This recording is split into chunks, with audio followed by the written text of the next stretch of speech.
ಕಾವ್ಯಾಸ್ ಅಡಿಗೆ ಮನೆಗೆ ಸ್ವಾಗತ. ಇದು ನನ್ನ ಮೊದಲನೇ ವಿಡಿಯೋ ಅಂತ ಹೇಳ್ಬೋದು. ಶಾರ್ಟ್ಸ್ ಕೂಡ ನಾನು ಅಪ್ಲೋಡ್ ಮಾಡಿದ್ದೀನಿ, ನೀವು ಅದನ್ನು ಕೂಡ ನೋಡ್ಬೋದು. ಈ ನನ್ನ ಯೂಟ್ಯೂಬ್ ಚಾನಲ್ಗೆ ನಿಮ್ಮ ಸಪೋರ್ಟ್ ತುಂಬಾ ಇಂಪಾರ್ಟೆಂಟ್. ನಾನಿವತ್ತು ಮಾಡೋಕ್ಕೆ ಹೋಗ್ತಿರೋದು ರೆಸಿಪಿ ಬಂದು ಪಕೋಡ. ಯಾಕಂದರೆ ಇವಾಗ ಮಳೆಗಾಲದಲ್ಲಿ ಅದು ಬೆಸ್ಟ್ ಅಂತ ಹೇಳ್ಬೋದು, ಈವ್ನಿಂಗ್ ಸ್ನ್ಯಾಕ್ಸ್ ಅಂತ. ಸೊ ಫಸ್ಟಾಗಿ ನಾನು ಇಲ್ಲಿ ತೊಗೊಂಡಿದ್ದೀನಿ 4 ಗೆಡ್ಡೆ ಅಷ್ಟು ಈರುಳ್ಳಿ, ಅದಾದಮೇಲೆ ಜೀರಿಗೆ, ಬೆಳ್ಳುಳ್ಳಿ, ಹಸಿಮೆಣಸಿನ್ಕಾಯಿ, ಈರುಳ್ಳಿ ಮತ್ತು ಎಣ್ಣೆ ಆಪ್ಷನಲ್ ಆಗಿ ಇಟ್ಕೊಂಡಿದ್ದೀನಿ. ಕಡಲೆ ಹಿಟ್ಟು, ನೆಕ್ಸ್ಟ್ ನಾನು ತೊಗೊತಾ ಇದ್ದೀನಿ ಅಕ್ಕಿ ಹಿಟ್ಟು ಬಂದು ಕ್ರಿಪ್ಸಿನೆಸ್ ಬರುತ್ತೆ, ಹಾಗಾಗಿ. ಅದಾದಮೇಲೆ ರೆಡ್ ಚಿಲ್ಲಿ ಮತ್ತು ಕರಿಬೇವು, ಹಿಂಗು ಯಾಕೆ ತೊಗೊಂಡಿದ್ದೀನಿ ಅಂದರೆ ಕೆಲವೊಬ್ರಿಗೆ ಎಣ್ಣೆ ತಿಂದರೆ ಡೈಜೆಸ್ಟ್ ಆಗೋಲ್ಲ ಅಂತ ಇರುತ್ತಲ್ಲ, ಹಾಗಾಗಿ ಹಿಂಗು ಸ್ವಲ್ಪ ಆ್ಯಡ್ ಮಾಡ್ಕೊತಾ ಇದ್ದೀನಿ. ಒಂದು ಪಾತ್ರೆ ಅಥವಾ ಬೋಸಿ ನೀವೇನಾದರೂ ಹೇಳ್ಬೋದು, ಅದನ್ನು ತೊಗೊಂಡು ನಾನು ಏನು ಉದ್ದುದ ಹೆಚ್ಚಿಟ್ಕೊಂಡಿದ್ದೆ ಈರುಳ್ಳಿನ ಒಂದು ಪಾತ್ರೆಗೆ ಹಾಕ್ಕೊತಾ ಇದ್ದೀನಿ. ಅದಾದಮೇಲೆ ನಾನು ಅದೇ ಪಾತ್ರೆಗೆ ನಾನಿಲ್ಲಿ ಈರುಳ್ಳಿ ಜೊತೆಗೆ ಮೆಣಸಿನ್ಕಾಯಿನ ಕೂಡ ತೊಗೊತಾ ಇದ್ದೀನಿ. ಮೆಣಸಿನ್ಕಾಯಿ ನಾನಿಲ್ಲಿ 3 ತೊಗೊಂಡಿದ್ದೀನಿ, ನಿಮಗೆ ಖಾರ ಜಾಸ್ತಿ ಬೇಕಂದರೆ ನೋಡ್ಕೊಂಡು ಹಾಕ್ಕೊಳ್ಳಿ. ಅದಾದಮೇಲೆ ಬೆಳ್ಳುಳ್ಳಿ ಹಾಕ್ಕೊತಾ ಇದ್ದೀನಿ. ಜೀರಿಗೆನ ನಾನು ಲಾಸ್ಟಲ್ಲಿ ಹಾಕ್ಕೊತೀನಿ. ಸೊ ಜೀರಿಗೆ ಏನು ನಮ್ಗೆ ಇವಾಗ ಹಾಕೊಳ್ಳೋ ಅವಶ್ಯಕತೆ ಇಲ್ಲ. ಅದಾದಮೇಲೆ ನಾನು ರೆಡ್ ಚಿಲ್ಲಿ ಪೌಡರ್ ಹಾಕ್ಕೊತಾ ಇದ್ದೀನಿ. ಮೆಣಸಿನ ಪುಡಿ ನಿಮ್ಗೆ ಎಷ್ಟು ಬೇಕು ಅಂತ ನೋಡ್ಕೊಂಡು ಹಾಕ್ಕೊಳ್ಳಿ. ತೀರಾ ಖಾರ ಬೇಕಂದರೆ ನೀವು ಸ್ವಲ್ಪ ಜಾಸ್ತಿನೇ ಹಾಕ್ಕೊಳ್ಳಿ. ರುಚಿಗೆ ತಕ್ಕಷ್ಟು ಉಪ್ಪು ಸ್ವಲ್ಪ ಕಮ್ಮಿನೇ ಹಾಕ್ಕೊಳ್ಳಿ. ಈಗ ಬೇಕಾದರೆ ಆಮೇಲೆ ನೀವು ಹಾಕ್ತಾ ಹೋಗ್ಬೋದು, ತುಂಬ ಜಾಸ್ತಿ ಆದರೆ ಕಷ್ಟ ಆಗುತ್ತೆ. ಈಗ ಎಲ್ಲನೂ ಚೆನ್ನಾಗಿ ಕೈಯಲ್ಲಿ ಕಿವುಚಬೇಕು. ನೀವು ಬೋಂಡ ಮಾಡಬೇಕು ಅಂದರೂ ಅಷ್ಟೇ, ಮೊದಲು ಈರುಳ್ಳಿ ಮತ್ತು ಹಸಿಮೆಣಸಿನ್ಕಾಯಿನ ಚೆನ್ನಾಗಿ ಕಿವುಚ್ಕೊಂಡ್ರೆ ಅದು ಬೋಂಡ ತುಂಬ ಸಾಫ್ಟಾಗಿ ಬರುತ್ತೆ. ಇದು ಒಂದು ಮೇನ್ ಮೆಥಡ್ ಅಂತ ಹೇಳ್ಬೋದು. ಸೊ ಪಕೋಡಗೂ ಕೂಡ ಹಾಗೆ ಮಾಡಬೇಕು. ಅದರಲ್ಲಿ ನೀರು ಬಿಡುತ್ತೆ, ನೀವು ನೀರು ಆ್ಯಡ್ ಮಾಡೋ ಅವಶ್ಯಕತೆ ಕೂಡ ಅಷ್ಟಾಗಿ ಬರಲ್ಲ. ಈ ಮೆಥಡ್ನ ಫಾಲೋ ಮಾಡಿ. ಇದು ನಾನು ನಮ್ಮಮ್ಮೆಯಿಂದ ನೋಡಿ ಕಲ್ತಿದ್ದು. ನಾನಿಲ್ಲಿ ಯಾವುದೇ ರೀತಿ ಸೋಡಾ ಯೂಸ್ ಮಾಡ್ತಾಯಿಲ್ಲ. ಈಗ ನಾನು ಹಿಂಗೆ ಆ್ಯಡ್ ಮಾಡ್ತಾಯಿದ್ದೀನಿ. ಹಿಂಗು ಸ್ವಲ್ಪ ನೀವು ಹಾಕ್ಕೊಳ್ಳಿ, ಯಾಕಂದರೆ ಫಸ್ಟ್ ಟೈಮ್ ಟ್ರೈ ಮಾಡೋರು ಒಂಥರ ಅನಿಸುತ್ತೆ, ಬಟ್ ಫ್ಲೇವರ್ ನಿಮಗೇನು ಎಫೆಕ್ಟ್ ಕೊಡೋಲ್ಲ, ಚೆನ್ನಾಗಿರುತ್ತೆ. ಸೊ ಇದನ್ನು ಕೂಡ ಚೆನ್ನಾಗಿ ಮಿಕ್ಸ್ ಮಾಡಿ. ಇದಾದಮೇಲೆ ನೀವೇನು ಮಾಡಬೇಕು ಅಂದರೆ ಅಕ್ಕಿ ಹಿಟ್ಟನ್ನು ಆ್ಯಡ್ ಮಾಡ್ಕೊತಾ ಹೋಗಬೇಕು.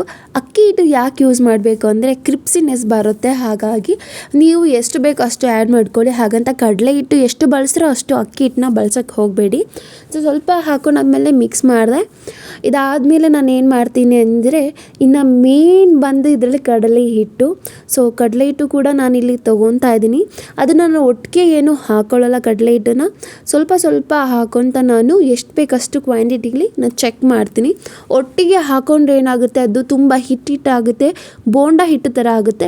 ಇದು ಪಕೋಡ ಆಗಿರೋದ್ರಿಂದ ನಮಗೆ ಈರುಳ್ಳಿನೇ ಜಾಸ್ತಿ ಕಾಣಿಸ್ಬೇಕು, ಹಾಗಾಗಿ ಸ್ವಲ್ಪ ನಾನು ಕಡಲೆ ಹಿಟ್ಟನ್ನ ಇಲ್ಲಿ ತೊಗೊತೀನಿ. ಕಡಲೆ ಹಿಟ್ಟು ಹಾಕಿ ಚೆನ್ನಾಗಿ ಕ್ಯೂಚಾದ್ಮೇಲೆ ಅದಕ್ಕೆ ನಾನಿಲ್ಲಿ ಹಾಕ್ಕೊತಾ ಇದ್ದೀನಿ ಜೀರಿಗೆ ಮತ್ತು ಕರಿಬೇವನ್ನ ಹಾಕ್ಕೊತಾ ಇದ್ದೀನಿ. ಕರಿಬೇವು ನಾನು ಇಲ್ಲಿ ಮಾತ್ರ ಅಲ್ಲ, ಕೊನೆಯಲ್ಲೂ ಕೂಡ ಯೂಸ್ ಮಾಡ್ತೀನಿ. ವಿಡಿಯೋ ಕೊನೆಯವರೆಗೂ ನೋಡಿದರೆ ನಿಮಗೆ ಅರ್ಥ ಆಗುತ್ತೆ. ಇದಾದಮೇಲೆ ಇದನ್ನೆಲ್ಲ ಚೆನ್ನಾಗಿ ಮಿಕ್ಸ್ ಮಾಡ್ಕೊಬೇಕು. ಇಲ್ಲಿ ನೀವು ನೋಡ್ತಾ ಇರ್ಬೋದು, ನಾನು ಮಿಕ್ಸ್ ಮಾಡ್ತಾ ಇದ್ದೀನಿ. ಈರುಳ್ಳಿ ಕೂಡ ಉದುರು ಆಗಿದೆ, ಯಾವುದೇ ರೀತಿ ಹಿಟ್ಟು ನಿಮಗೆ ಜಾಸ್ತಿ ಕಾಣಿಸ್ತಾ ಇಲ್ಲ. ಈ ಮೆಷರ್ಮೆಂಟಲ್ಲಿ ನಾವು ಪಕೋಡಾಗೆ ರೆಡಿ ಮಾಡ್ಕೊಬೇಕಾಗುತ್ತೆ. ನೀವು ಜಾಸ್ತಿ ವಿಡಿಯೋದಲ್ಲಿ ನೀವು ನೋಡಿರ್ಬೋದು, ನನ್ನ ಕೈ ಬಿಡದಂಗೆ ನಾನು ಕಲಿಸ್ತಾನೆ ಇದನ್ನು ಮಿಕ್ಸ್ ಮಾಡ್ತಾ ಇದ್ದೀನಿ. ಸೊ ಒಂದು 5 ನಿಮಿಷ ಬಿಟ್ಟೆ ಎಣ್ಣೆ ಸ್ವಲ್ಪ ಆ್ಯಡ್ ಮಾಡ್ಕೊಂಡಿದ್ದೀನಿ. ನಿಮಗೆ ಆಪ್ಷನಲ್ ಅಷ್ಟೇ, ನೀರು ಹಾಕ್ಕೊಳ್ಳೋ ಬದಲು ಎಣ್ಣೆ ಹಾಕ್ಕೊಂಡಿದ್ದೀನಿ. ಇದಾದಮೇಲೆ ನಾನು ಒಂದು ಬಾಣಲಿಲಿ ಎಣ್ಣೆನ ಕಾಯಲು ನಾನು ಆಲ್ರೆಡಿ ಇಟ್ಟಿದ್ದೆ. ಅದಾದಮೇಲೆ ಪಕೋಡನ ಹಾಕೋಕ್ಕೆ ಒಂದು ಬೋಸಿ ಕೂಡ ನಾನು ತೆಗೆದಿಟ್ಟಿದ್ದೆ. ಸೊ ನೀವು ಇಲ್ಲಿ ಹುಷಾರಾಗೆ ಎಣ್ಣೆಲಿ ಪಕೋಡ ಹಾಕಬೇಕಾದ್ರೆ ಸ್ವಲ್ಪ ನೋಡ್ಕೊಂಡು ಹಾಕಿ. ಎಣ್ಣೆ ಕಾಯ್ದಿದೆ, ಸೊ ನಾನು ಯಾವ ರೀತಿ ಬಿಡ್ತಾ ಇದ್ದೀನಿ ನೋಡಿ. ಬೋಂಡ ಥರ ರೌಂಡ್ ಶೇಪಲ್ಲಿ ಬಿಡಬೇಡಿ, ಉದುರು ಆಗಿ ಹಾಕಿ, ಆಗ ನಿಮಗೆ ಚೆನ್ನಾಗಿ ಬರುತ್ತೆ. ಕೆಲವೊಬ್ಬರು ವೀಡಿಯೋಗಳಲ್ಲಿ ಬೋಂಡ ಮಾಡೋ ಥರನೇ ಹೇಳ್ತಾರೆ. ನಿಮಗೆ ತುಂಬ ಸಾಫ್ಟ್ನೆಸ್ ಬಂದರೆ ಅದು ಬೋಂಡನೇ ಅಂತಲೇ ಕರಿಬೋದು. ಪಕೋಡ ಅಂತ ಕ್ರಿಪ್ಸಿನೆಸ್ ಇರಬೇಕು. ನೀವು ಬೇಕ್ರಿಲಿ ಕೂಡ ನೋಡ್ಬೋದು, ಅಲ್ಲೂ ಕೂಡ ಇದೇ ಮೆಥಡ್ ಫಾಲೋ ಮಾಡ್ತಾರೆ, ಹಾಗಾಗಿ ನಿಮಗೆ ತುಂಬ ಕ್ರಿಪ್ಸಿನೆಸ್ ಆಗಿರೋ ಪಕೋಡ ಸಿಗುತ್ತೆ. ಸೊ ಮನೇಲೂ ಕೂಡ ನೀವು ಟ್ರೈ ಮಾಡ್ಬೋದು ಇದೇ ರೀತಿ. ಮತ್ತು ನೀವು ಹೊರಗಡೆ ತಿನ್ನೋದ್ರಿಂದ ಏನಾಗುತ್ತೆ ಅಂದರೆ ಅವರು ಇದರಲ್ಲಿ ನಿಮಗೆ ಸೋಡಾ ಮಿಕ್ಸ್ ಮಾಡಿರ್ತಾರೆ. ಸೊ ನಾನಿಲ್ಲಿ ಯಾವುದೇ ರೀತಿ ಸೋಡಾ ಯೂಸ್ ಮಾಡಿಲ್ಲ, ಯಾವುದೇ ರೀತಿ ಆರ್ಟಿಫಿಷಿಯಲ್ ಕಲರ್ ಕೂಡ ಯೂಸ್ ಮಾಡಿಲ್ಲ. ಇದು ಎಣ್ಣೆಲಿ ಹಾಕಾದ್ಮೇಲೆ ಒಂದು ಸ್ವಲ್ಪ ಹೊತ್ತು ಬಿಟ್ಟು ಉಲ್ಟಾ ಮಾಡಿ ನೀವು ಬಿಡಿ. ಇದನ್ನು ನೀವು ಸಿಮ್ಮಲ್ಲಿ ಇಟ್ಕೊಂಡೇ ಮಾಡಬೇಕು, ಇಲ್ಲಾಂದರೆ ಇದು ಬೇಗ ಸೀದೋಗುತ್ತೆ. ನೀವೇನಾದರೂ ಫಸ್ಟ್ ಟೈಮ್ ಅಡುಗೆ ಮನೆಗೆ ಹೋಗ್ತಾ ಇದ್ದರೆ, ಫಸ್ಟ್ ಟೈಮ್ ಅಡುಗೆ ಏನಾದರೂ ಟ್ರೈ ಮಾಡ್ತಾ ಇದ್ದರೆ ಅದರಲ್ಲಿ ತಪ್ಪುಗಳು ಸಹಜ ಆಗ್ತಾನೇ ಇರುತ್ತೆ, ಇಲ್ಲಾಂದರೆ ಅಡುಗೆಯಲ್ಲಿ ಏನೋ ಕೆಟ್ಟೋಗುತ್ತೆ. ಹಾಗನ್ಬಿಟ್ಟು ನೀವು ಪ್ರಯತ್ನ ಮಾಡೋದು ಮಾತ್ರ ಬಿಡಬೇಡಿ. ಯಾಕಂದರೆ ಒಂದು ಸಲ ತಪ್ಪಾಗ್ಬೋದು, 2 ಸಲ ತಪ್ಪಾಗ್ಬೋದು, ಬಟ್ 3ನೇ ಸಲಿಂದ ನಾವು ತಿದ್ಕೊತೀವಲ್ವ. ಸೊ ಅಡುಗೆ ಅನ್ನೋದೇನು ಬ್ರಹ್ಮವಿದ್ಯೆ ಅಲ್ಲ, ಕಲ್ತ್ರೆ ಎಲ್ಲನೂ ಈಸಿ. ಅಡುಗೆ ಕೂಡ ಅಷ್ಟೇ, ಕಲಿಬೇಕಾದ್ರೆ ಏನನ್ಸುತ್ತೆ ಅಂದರೆ ಇಷ್ಟೊಂದಿದೆ ಅಷ್ಟೊಂದಿದೆ ಅಂತ ಅನಿಸುತ್ತೆ, ಬಟ್ ಕಲ್ತಾದ್ಮೇಲೆ ಬೇಗ ಮಾಡಿಬಿಡ್ತೀನಿ ನನಗೆ ಗೊತ್ತು ಅಂತ ಹೋಗ್ಬೋದು. ಸೊ ನೀವೇನಾದರೂ ಫಸ್ಟ್ ಟೈಮ್ ವಿಡಿಯೋ ನೋಡ್ತಾ ಇದ್ದರೆ please subscribe to my channel.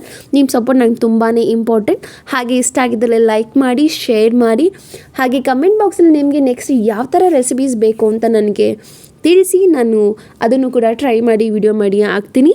So ನಂದು ಇನ್ನೊಂದು ವಿಡಿಯೋ ಇನ್ನೊಂದು ಚಾನೆಲ್ ಕೂಡ ಇದೆ, ನೀವು ಅಲ್ಲಿ ಕೂಡ ನನ್ನ ಸಬ್ಸ್ಕ್ರೈಬ್ ಮಾಡ್ಬೋದು. ಅದು ಬಂದು ಕಾವ್ಯ ಶೆಟ್ಟಿ _143 ಅಂತಿದೆ. ಸೊ ನೀವು ಅಲ್ಲಿ ಕೂಡ ನಂದು ವಿಡಿಯೋ ನೀವು ನೋಡ್ಬೋದು.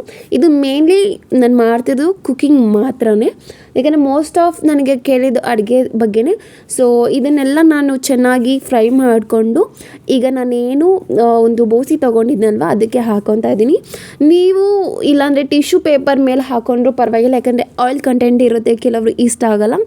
ಸೊ ಆ ಥರನೂ ಮಾಡ್ಕೊಬೋದು. ಇದೇ ರೀತಿ ನಾನು ಬಾಕಿ ಇರೋದನ್ನೆಲ್ಲ ಕೂಡ ಎಣ್ಣೆಯಲ್ಲಿ ಫ್ರೈ ಮಾಡ್ಕೊತ ನಾನು ತೊಗೊತೀನಿ. ನೀವು ಕೂಡ ಹೀಗೆ ಮಾಡಿ. ಇದು ತುಂಬಾ ಈಸಿ ಇದೆ, ಯಾರು ಬೇಕಾದರೂ ಮಾಡ್ಬೋದು. ಬ್ಯಾಚುಲರ್ಸ್ ಏನಾದರೂ ಇದ್ದರೆ, ಫಾರ್ ಬಾಯ್ಸ್ ಬ್ಯಾಚುಲರ್ಸ್ ಏನಾದರೂ ಇದ್ದರೆ ನೀವು ಕೂಡ ಇದನ್ನು ಟ್ರೈ ಮಾಡ್ಬೋದು. ಈವ್ನಿಂಗ್ ಟೈಮ್ ನೀವು ಬೇಗ ಬಂದಿರ್ತೀರಲ್ಲ, ತುಂಬ ಮಳೆ ಇದೆ, ಸೊ ಈ ಟೈಮಲ್ಲಿ ಏನಾದರೂ ತಿನ್ನಬೇಕಲ್ವ ಅಂತ ಅನಿಸುತ್ತೆ, ಆವಾಗ ನೀವು ಕೂಡ ಮಾಡ್ಕೊತಿದ್ರೆ ನಿಮಗೆ ತುಂಬ ಖುಷಿ ಆಗುತ್ತೆ. ಸೊ ಟ್ರೈ ಮಾಡಿ, ನನಗೆ ಹೇಗೆ ಬಂತು ಅಂತ ಕಮೆಂಟ್ ಬಾಕ್ಸಲ್ಲಿ ತಿಳಿಸಿ. ನನಗೂ ಅವಾಗ ಅರ್ಥ ಆಗುತ್ತೆ ಓಕೆ ರೀಚ್ ಆಗಿದೆಯಲ್ವ ಅಂತ. ಸೊ ಎಣ್ಣೆ ಆಫ್ ಮಾಡ್ಕೊಂಡಿದ್ದೀನಿ. ನಾನು ಹೇಳಿದ್ನಲ್ಲ ಕರಿಬೇವು ಏನು ಮಾಡ್ತೀನಿ ಲಾಸ್ಟಲ್ಲಿ ಅಂತ, ಈ ಥರ ನಾನು ಹಾಕ್ಕೊಂಬಿಟ್ಟು ಎಣ್ಣೆಯಲ್ಲಿ ಬಿಡ್ತೀನಿ. ಸೊ ಇದಂತೂ ತುಂಬ ಚೆನ್ನಾಗಿರುತ್ತೆ ಪಕೋಡ ಮೇಲೆ ಹಾಕೋಕ್ಕೆ. ಸೊ ನೀವು ಕೂಡ ಇದನ್ನೆಲ್ಲ ಚೆನ್ನಾಗಿ ಟ್ರೈ ಮಾಡಿ, ಮತ್ತು ಅದೇ ನನಗೆ ಇನ್ಸ್ಟಾಗ್ರಾಮಲ್ಲಿ ಕಳಿಸಿ, ನಾನು ಕೂಡ ಖುಷಿ ಪಡ್ತೀನಿ. ಸೊ ಇನ್ಸ್ಟಾಗ್ರಾಮ್ ಪೇಜ್ ಬಂದು ಅದು ಕೂಡ ಕಾವ್ಯ ಶೆಟ್ಟಿ _143 ಅಂತ ಇದೆ. ಸೊ ನೀವು ಅಲ್ಲಿ ಕೂಡ ನನಗೆ DM ಮಾಡ್ಬೋದು. ಸೊ ನೋಡಿ, ನಾನು ತೋರಿಸ್ತಾ ಇದ್ದೀನಿ ಲಾಸ್ಟ್ ಫೈನಲ್ ನಾನು ವಿಡಿಯೋ ತೊಗೊಂಡಿದ್ದು ಹೀಗೆ ಕಾಣಿಸ್ತಾ ಇತ್ತು. ಸೊ ನೀವು ಕೂಡ ಟ್ರೈ ಮಾಡಿ. ಈಗ ಹೊಸ್ದಾಗಿ ಕಲಿತಿರೋರಿಗೆ ಅಪ್ರಿಷಿಯೇಟ್ ಚೆನ್ನಾಗಿ ಬರುತ್ತೆ ಮನೆ ಕಡೆಯಿಂದ. ಇದ್ರ ಜೊತೆ ಸಾಸ್ ಕೂಡ ಚೆನ್ನಾಗಿರುತ್ತೆ, with coffee perfect match. Evening full ಚೆನ್ನಾಗಿರುತ್ತೆ. ಸೊ ಹೋಪ್ಫುಲಿ ನಿಮ್ಗೆ ವಿಡಿಯೋ ಇಷ್ಟ ಆಗಿದೆ, ಲೈಕ್ ಮಾಡಿ, ಪ್ಲೀಸ್ ಸಬ್ಸ್ಕ್ರೈಬ್ ಮಾಡೋದನ್ನ ಮರಿಬೇಡಿ. ಪದೇ ಪದೇ ಹೇಳ್ತಾ ಇದ್ದೀನಿ, ಇದು ನನ್ನ ಮೊದಲನೇ ವಿಡಿಯೋ ಆಗಿದೆ. ಸೊ ಸಪೋರ್ಟ್ ತುಂಬಾ ಇಂಪಾರ್ಟೆಂಟ್. ಸೊ ನೆಕ್ಸ್ಟ್ ವಿಡಿಯೋದಲ್ಲಿ ಸಿಗೋಣ. ಅಲ್ಲಿವರೆಗೂ ನಮಸ್ಕಾರ.